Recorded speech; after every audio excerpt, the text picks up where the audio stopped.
Hello vinyl community, how you doing? It's Bill with the Vinylverse. This video is my next 10 records that I'm going to listen to this week as part of the 50 album challenge that Frank over at Channel 33 RPM put out a few weeks ago. This past week I listened to my first 10. I'll put a link down below to that video just in case you're interested in what I listened to. But I will say the surprise of that batch for me was this album. The Beatles featuring Tony Sheridan. I hadn't listened to this album probably since the 1980s, late 80s. And this is a 1976 reissue of the album from 1964, and what I was really surprised at is the pressing quality. First of all, it's real. The vinyl's real heavy. I don't think it's 180 gram, but it's pretty heavy, and that was the first thing I noticed. But then the second thing was the sound quality. There's a tiny bit of surface noise just in between tracks. I couldn't pick up anything during the music, but it sounded great. I was really, really surprised. I don't remember it sounding as good as it did. Could be just because I had cleaned it. Not sure, but great listen. I really, really enjoyed this one. I enjoyed just about all the records I listened to. Those 10 that I hadn't listened to in a while.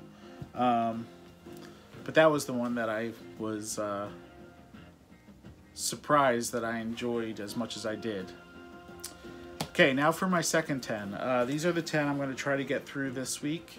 And then I'll be back in a week to do my next 10. So this is, for all intents and purposes, number 11 through 20. And how am I going to do this? The first one is Blind Faith's album from 1969. I've had this forever, but it's been a long, long time since I've actually listened to the album from front to back. So I'm going to sit down and listen to it this week. So, of course, Blind Faith with Steve Winwood, Rick Gretsch, Ginger Baker, and Eric Clapton.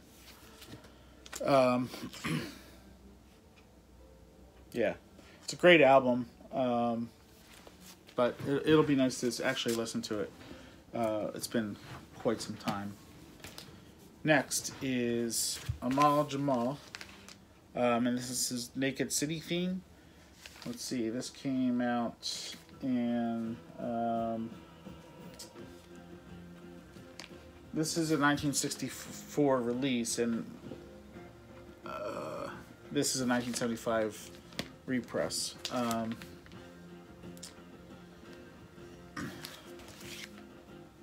I remember liking this album, but I can't place any of the music. So, one of the reasons why I wanted to listen once again. So, looking forward to spinning this one. It's on Argo. It's the back.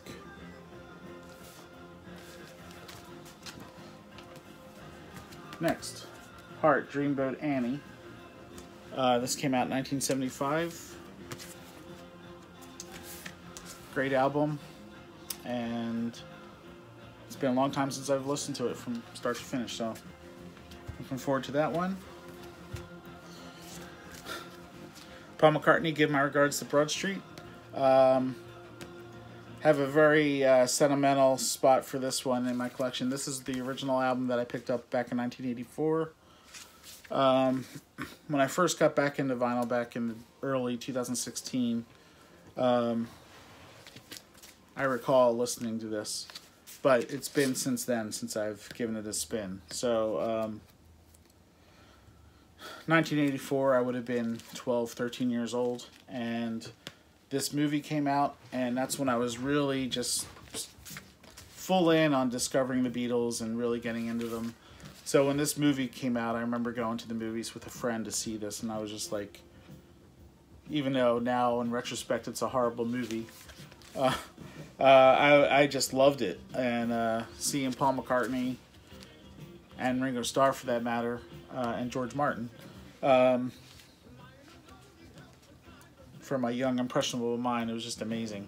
So I quickly got this soundtrack, and it's got a real soft spot for it.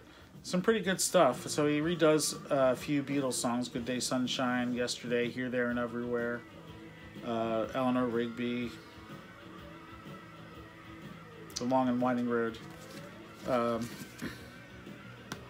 Yeah, so I'm excited to sit down and listen to that one again. Okay, next is Grover Washington Jr. This is Wine Light. This is a pretty common album. Usually get this for $1. But it's been a long time since I listened to it. It's got the great song with Bill Withers on vocals, "Just the Two of Us." I'm sure everyone knows that song. So, a little smooth jazz. Be nice, maybe dinner music one night. Alright, now this one. This is Peter and the Wolf. And this is from 1975. And this has a whole bunch of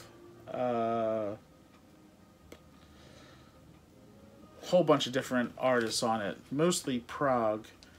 With people like, not only Prague, but people like Manfred Mann, Gary Brooker, Gary Moore. It says Eno. I'm wondering if that's Brian Eno. I don't recall if he was on this.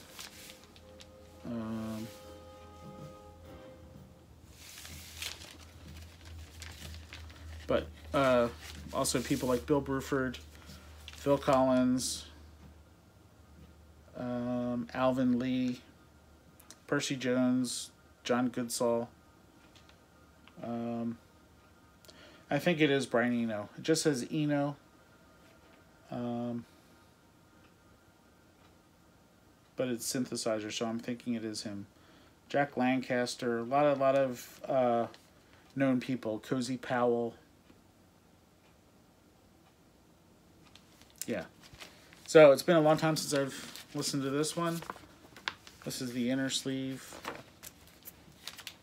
It's got little artwork for each track. It's the story of Peter and the Wolf. It's Viv Stanshall as the narrator. Yeah, but the music to this is like Prague, and it's quite good, and I'm looking forward to giving this a listen again. Alright, and then we have Billy Joel, Piano Man.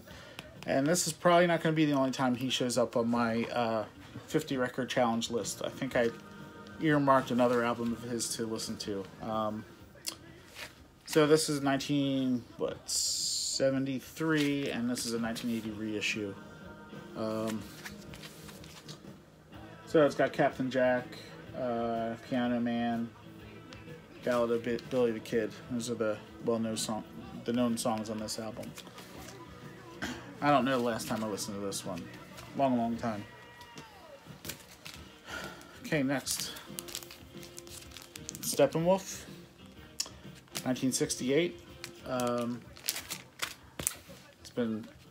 have not listened to this one since I've been back into vinyl, so I don't know the last time I listened to it. But looking forward to it. Of course, Born to Be Wild. The Pusher.